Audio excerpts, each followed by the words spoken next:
The air in the territory of Arizona hung heavy and thick, a palpable weight of dust, heat, and unspoken resentment.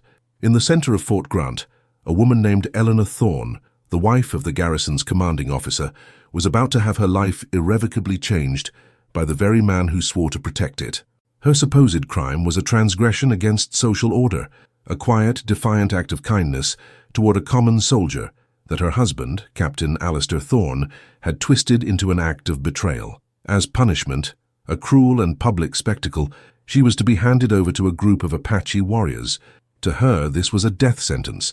To the leader of the warriors, a man named Taza, it was a test of his honor and his people's enduring strength. The story follows Eleanor's harrowing journey from the comforts of her former life to the stark realities of the desert, where her initial horror and prejudice slowly give way to a grudging respect, and then a profound love for the man who was meant to be her captor but became her unlikely savior. Chapter 1. The Weight of Gold and Gravel. The late afternoon sun was a cruel, brassy orb hanging low over the scrub-dotted plains surrounding Fort Grant, its light bouncing off the bleached white canvas of the tents and baking the adobe walls of the main barracks.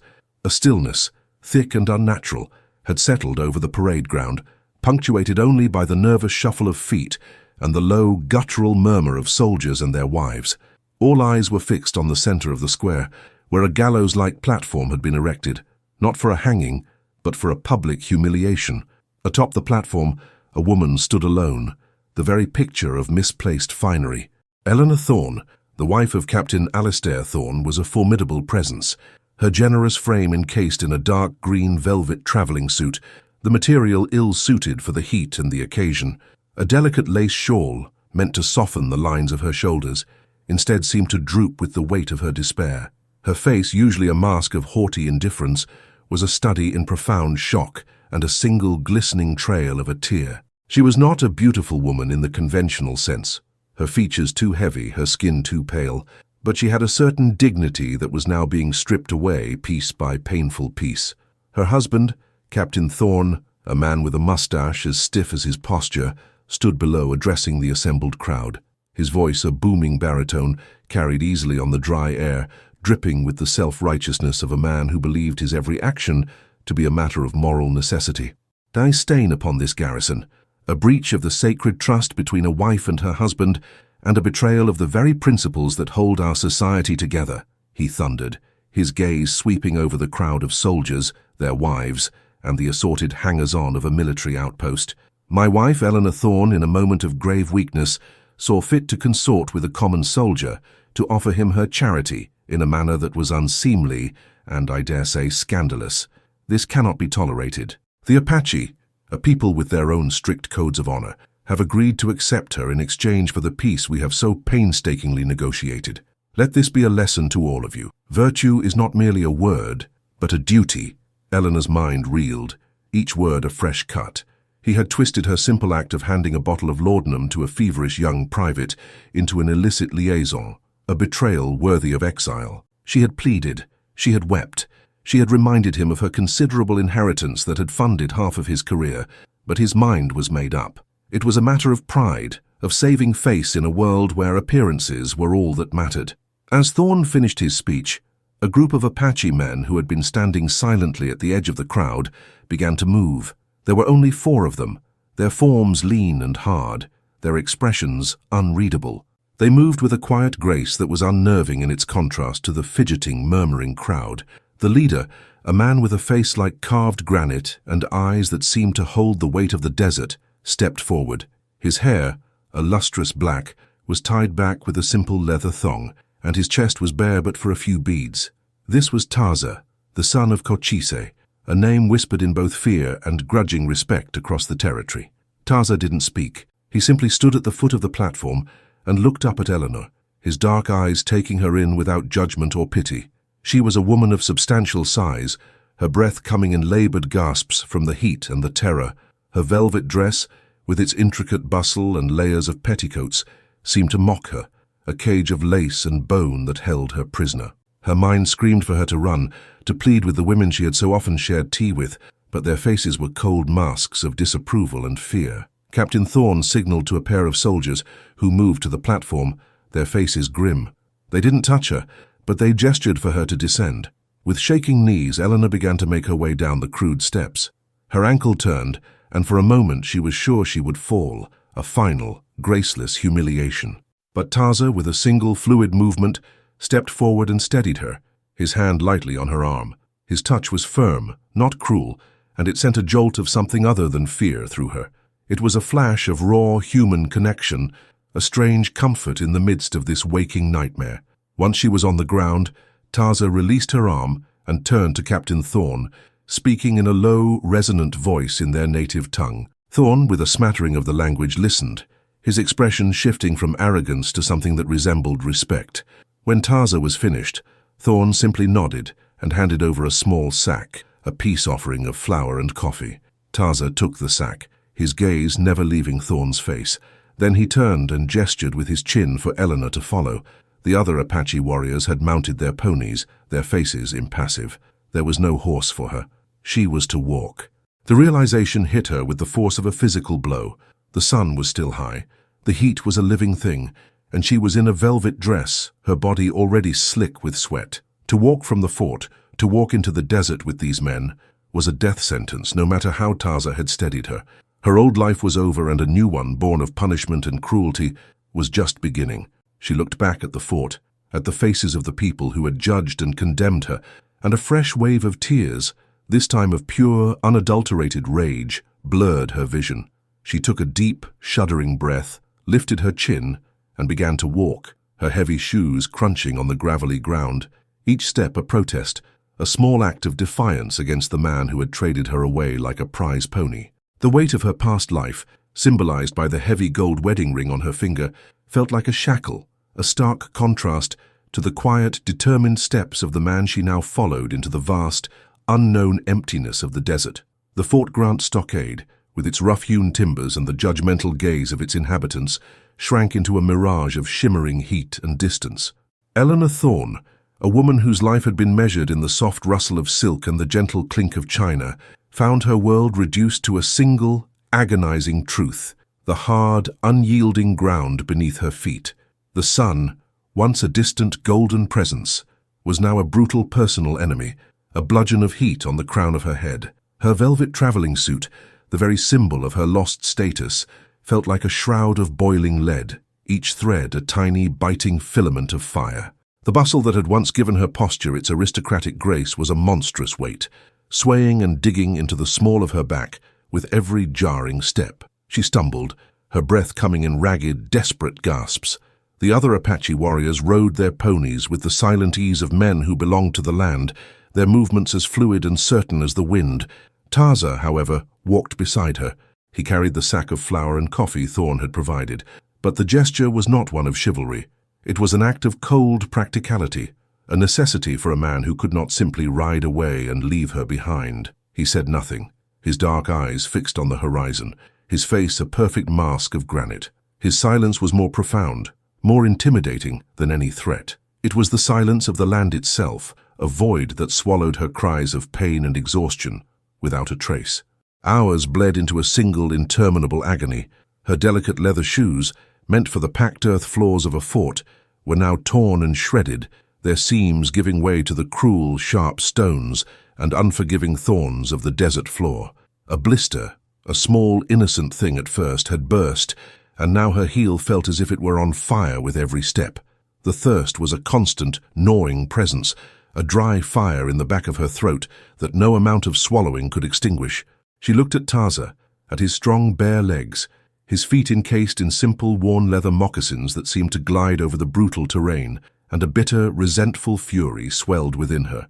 He was a creature of this land. She was an alien, a soft, pathetic thing being slowly and deliberately broken by its very nature. The sun finally began its slow, inevitable descent, painting the sky in a bloody wash of orange and purple. A small dry wash, a crack in the earth where water once flowed, was their destination. Eleanor, her face slick with sweat and streaks of dust, her hair a tangled mess of escaping strands, collapsed the moment her feet hit the fine, loose sand. She didn't fall gracefully. She simply gave out, her heavy body a dead weight hitting the ground with a soft thud. Her mind, a whirlwind of fear and indignation, screamed at her to get up, to retain a shred of her dignity, but her body refused. Every muscle shrieked in protest, and her lungs burned with an ache that felt as if it would tear her apart. Tears, hot and silent, streamed down her cheeks, washing clean lines through the grime. She lay there, expecting to be left behind, for Taza to see the folly of his bargain, but a shadow fell over her. She squinted up, her eyes struggling to focus on the tall form of the Apache warrior. He did not speak. He knelt beside her, his movements economical and devoid of any wasted effort. From a leather pouch tied to his belt, he pulled out a small dried gourd of water. He offered it to her, the gesture simple and clear. Eleanor, her pride a distant, laughable memory, took the gourd and drank, the water a cool, life-giving balm that seemed to extinguish the fire in her throat and her very soul. He then gestured to the heavy velvet suit, a silent command. Eleanor, still dazed, tried to understand. He pointed again, his gaze unwavering. With shaking hands, she fumbled at the buttons, the intricate lacework and the suffocating layers of fabric. It was an impossible task. Her fingers, swollen and clumsy, were useless. A flicker of something, perhaps impatience, crossed Taza's face. He reached out and, with a swift, clean motion, pulled a knife from his belt. Eleanor gasped, her body tensing, her mind screaming with the terror of a woman in 100 dime store novels. He was not going to kill her. He was simply going to cut the laces of her corset. But in that moment, as the polished steel blade gleamed in the twilight, a primordial fear seized her. She saw not a man trying to help, but a savage with a knife. He saw the fear in her eyes. The movement of his hand stopped. For a long, unbearable moment, they simply looked at each other, the space between them filled with all the accumulated prejudice, all the misunderstanding of two different worlds colliding. Then, with a sigh that was barely a whisper of air, he turned the knife around, offering her the wooden handle.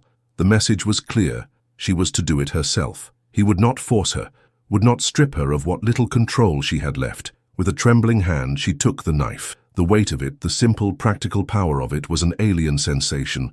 She began to cut at her dress, the velvet giving way with a satisfying tear. The laces of the corset, a construct of whalebone and her own vanity, were next. As she cut them away, a great, heaving breath escaped her, a breath she hadn't realized she was holding.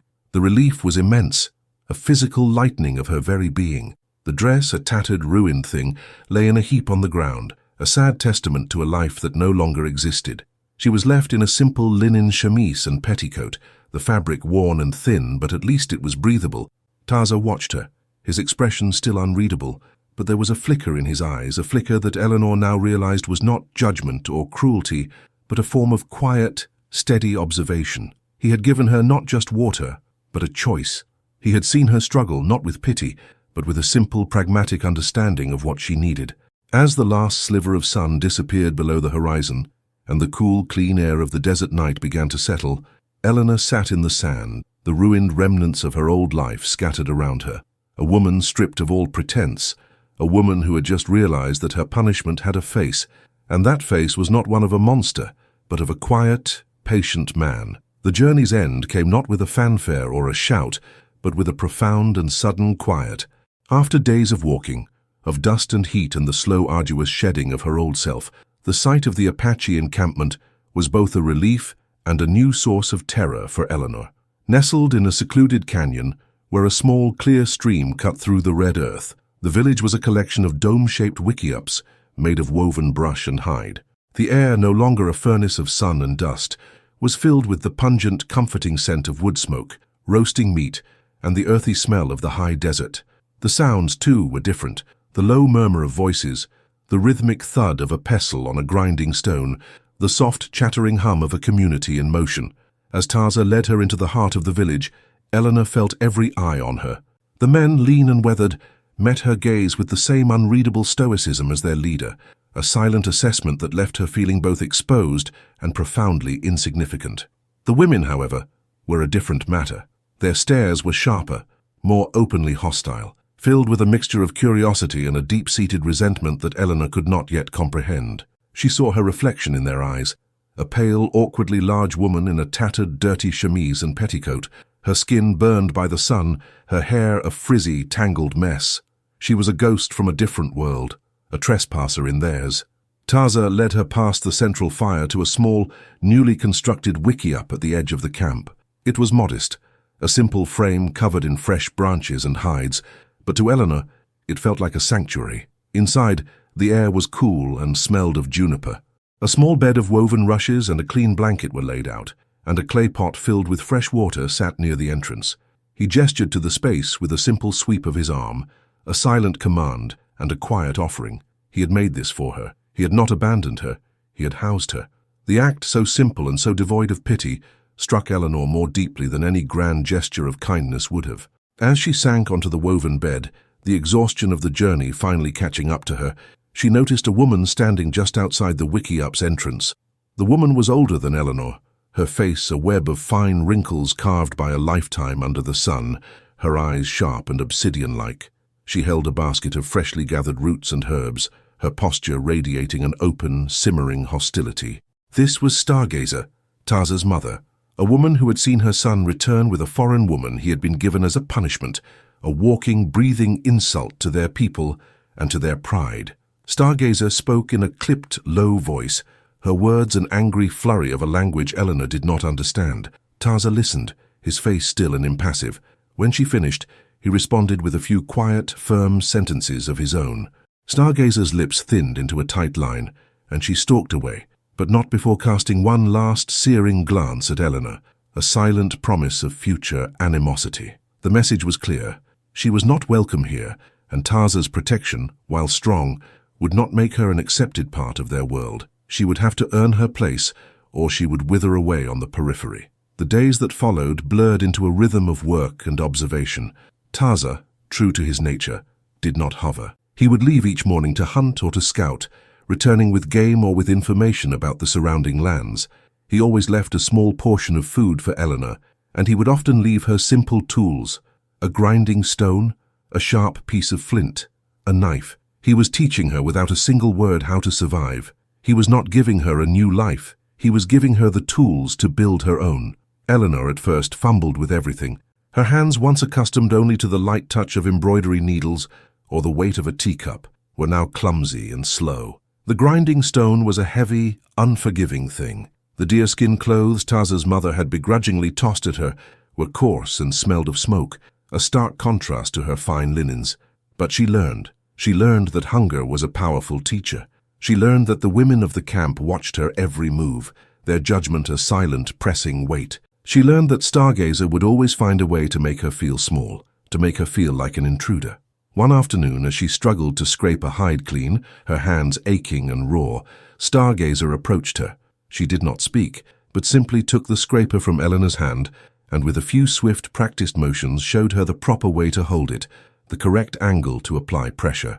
The action was not an act of kindness, but a harsh, wordless lesson, a disdainful demonstration of a skill Eleanor lacked. Eleanor's first instinct was to flush with humiliation, but then she caught Stargazer's eye and saw something deeper than just cruelty. She saw a fierce, uncompromising pride. This woman was not just being mean, she was defending her way of life, her world, from a foreign element that threatened it. Eleanor, instead of wilting, nodded slowly. She took the scraper back and, mimicking Stargazer's movements, began to work the hide with a new, determined purpose. The older woman watched her for a moment longer, her gaze unblinking. Then, with a curt turn, she walked away. It was a small victory, a tiny, almost imperceptible shift in the intricate power dynamic of the camp. But for Eleanor, it was a profound moment. She was no longer just the punishment, the weeping noblewoman of her old life. She was a woman learning to fight for her place, not with words or social graces, but with the grit and strength of her own hands, with the quiet, defiant spirit of a survivor. The gold of her old life had been stripped away, leaving only the raw, unpolished person beneath, a person who was beginning to understand that the true riches of this world lay not in fine fabrics and elegant homes, but in the simple, hard-won lessons of survival. A thin, cold wind, the first harbinger of change, swept through the canyon, carrying with it a scent that was alien and unsettling, the metallic tang of old gunpowder and the stale sweat of long travel. The rhythm of the camp, once so steady and predictable, snapped in two. The low conversational hum of daily life gave way to a tense, expectant silence. Scouts had returned with grim news. They had seen riders, a small party of white men, following the trail that led to their hidden refuge. The leader, they reported, was a man with a stiff back and a sharp, cruel face, Captain Thorne. A quiet fear, a palpable coil of tension, tightened its grip on Eleanor's stomach. The name, spoken in Taza's deep, measured voice as he relayed the news to his elders, was a ghost from her old life, a spectre of the pain and humiliation that had brought her to this canyon. She stood outside her wickiup, the morning sun on her face, but she felt only a creeping chill. She was no longer the soft, weeping noblewoman who had pleaded for her dignity. The desert had stripped her of her softness, replacing it with a hard, unyielding core of resilience. She was stronger now, her hands calloused, her face weathered, her large frame leaner. But the fear of her husband was a deep-seated thing, a memory of a time when her words were ignored and her personhood denied. The camp prepared for a possible siege. The women and elders moved to the higher ground, hidden amongst the rocks. The warriors, including Taza, took up positions, their bodies blending with the landscape, their faces grim and determined. Taza had not asked her to hide. He had simply looked at her, a long, searching gaze that held no demand, only a quiet understanding. The choice was hers, and in that moment, as she felt the eyes of Stargazer upon her, she knew what she had to do. She was not a possession to be reclaimed. She was a woman who had found a home, a fragile but real sense of belonging, and she would not run from the man who had cast her out. The posse arrived at noon, a small, dusty group of half a dozen cavalrymen and civilians, led by Captain Eleanor Thorne, his face a mask of furious, self-righteous indignation. He reined in his horse at the entrance to the canyon, his gaze sweeping over the silent, seemingly empty village. The quiet was a challenge, a taunt to his authority. "Taza," he bellowed, his voice a jarring, disrespectful intrusion on the sacred stillness of the canyon. "I know you're here. The woman is my property. You will hand her over, and we will consider this a moment of misunderstanding, nothing more. We will not speak of the horses you owe my command." His words were a calculated barb, a casual dismissal of Taza's honor and the peace they had negotiated. Thorne did not care for Eleanor. He cared for the principle of the thing, for the reclaiming of what he considered his property. He wanted to wipe the stain of his scandal clean. Slowly, deliberately, Taza emerged from the shadows of the rocks. He was not alone. Eleanor, dressed in the simple deerskin of the Apache women, walked beside him. She no longer moved with the stumbling grace of a city woman, but with a quiet, steady step, her head held high. The sight of her, changed and defiant, seemed to hit Thorne like a physical blow. His face, already red from the sun, darkened with rage. "Eleanor!" he snarled, his voice a low growl. "Get over here, woman! This charade is over. You've shamed me enough." Eleanor stood her ground, the dust-choked air seeming to hold its breath. She looked at her husband, this man who had once been her entire world, and saw him for what he was, a petty, cruel man whose only true concern was his own pride. She looked at Taza, at the quiet strength in his face, the unwavering loyalty in his eyes, and knew in her heart where she belonged. This man, who had been meant to be her punishment, had given her dignity and a quiet respect that Thorne had never understood. "I am not coming back, Alistair," she said, her voice clear and surprisingly steady, a sound that carried across the canyon and silenced the murmuring soldiers. "This is my home now. I was a thing to you, a piece of gold you could show off or punish as you saw fit. To Taza, I am a person. You traded me away. You made your choice." Thorne's face twisted in a mask of fury. "You ungrateful cow! You will regret this!" he shrieked, his composure completely gone. He drew his pistol, a theatrical gesture of control, and aimed it not at Taza, but at Eleanor. It was a threat meant to break her will, to remind her of his power. But he had not counted on the silent solidarity of the canyon. Suddenly, from every shadow, from behind every rock and crevice, the Apache warriors emerged, their rifles and bows glinting in the sun, all of them aimed at Thorne's party. The sight was a stark and overwhelming display of force. The odds were impossibly against the white men. Taza had not defended her with a single act of violence, but with the quiet, unified strength of his entire community. The message was clear. To harm her was to harm them all. Thorne, his face a mix of fear and defeated rage, lowered his pistol. He was a man of posturing and politics, not of true battle. He had been outmaneuvered. He spat on the ground in a final, impotent gesture of disgust. "You can have her, you savages," he snarled, turning his horse with a violent jerk of the reins. "The fat witch is your problem now." As the posse rode away, defeated and humiliated, a great, cleansing sigh seemed to pass through the canyon. The tension broke, and the camp returned to life, but it was a different life than before. For Eleanor, her defiance had cemented her place. Stargazer, who had watched the entire confrontation from the shadows, now looked at her not with hostility, but with a grudging, newfound respect. Eleanor had chosen their way, had fought for her place amongst them, and in so doing had become more than just a punishment. She had become a part of the family, a woman worth a warrior's defense, a heart worth more than all the gold in Thorne's coffers. She stood beside Taza, their shoulders not quite touching, but the space between them was no longer a chasm of cultural difference, but a bridge of shared respect and a silent, unspoken love that was forged in the fire of her defiance. Months bled into each other like watercolor on a canvas, the harsh, unforgiving summer giving way to a cool, crisp autumn that painted the canyon walls in strokes of fiery red and ochre. The relentless sun gave way to a sky of brilliant, piercing blue, and the air, once thick with heat and dust, now carried the sharp, clean scent of juniper and the promise of a coming winter. For Eleanor, the passing of time was a silent, profound teacher. The woman who had collapsed under the weight of her velvet dress and her own bitter pride was now a woman whose movements were sure and economical, a woman whose hands, once soft and useless, were now hardened by labor and stained by the earth. Her physical form had undergone a transformation as stark as the changing seasons.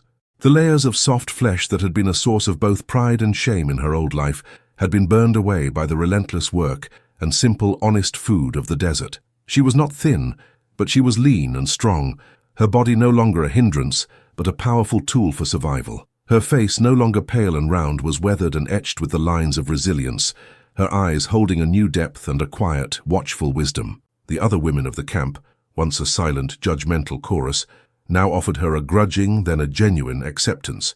The most significant shift came from Stargazer. The older woman, whose hostility had been a constant challenge, now moved with a different purpose.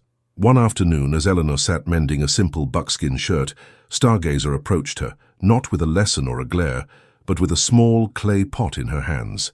She set it down beside Eleanor. It was a stew of wild roots and deer meat, a delicacy and a peace offering all in one. Stargazer did not speak, but her eyes held a new light, a flicker of respect that was more meaningful than any words. Eleanor looked at the pot, then up at the older woman, and a soft, genuine smile touched her lips. She understood the gesture. It was a sign that she was no longer just Taza's responsibility, but a person of her own worth, a respected member of the hearth. Taza's affection, like his character, was not one of grand pronouncements or dramatic displays. It was a silent, steady current that ran beneath the surface of their lives, a quiet strength that supported her in ways she had never known. He would bring her a particularly smooth grinding stone he had found, or a feather for her hair, a small practical gift that spoke volumes. He saw her, truly saw her, not as a possession or a curiosity, but as a person. The physical distance between them, once a chasm of cultural and racial difference, had become a space of quiet, mutual respect, a space where a simple look or a shared silence communicated more than any conversation. One evening, as the first stars began to pierce the twilight sky, Taza sat with her by a small fire outside their wickiup. The rest of the camp had settled into the quiet rhythms of the night. He was mending a bow, his fingers working with a practiced, elegant ease. Eleanor, her own hands busy weaving a new basket from willow branches, was lost in the quiet contentment of the moment. He looked up from his work, his eyes catching the light of the fire, and for the first time, he spoke of his feelings in a way that was more than just practicality. "In our land," he said, his voice a low, resonant rumble, "we find many things. Gold, a shining dust that draws the white man, is a beautiful thing. But it is soft, it can be bent, and it can be broken.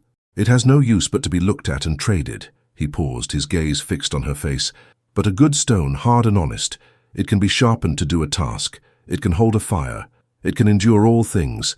A stone has its own kind of beauty. Its strength is not for showing off. Its strength is for living." Eleanor's hands stilled. She looked at him, at the quiet, profound sincerity in his eyes, and the meaning of his words hit her with a powerful emotional clarity. He was not just speaking of stone and gold. He was speaking of her. Her old life had been the gold, beautiful but fragile and without purpose. Her new life, and the woman she had become, was the stone, strong, enduring, and useful. The man who had been her punishment had not broken her. He had seen the stone beneath the soft flesh and had helped her become it.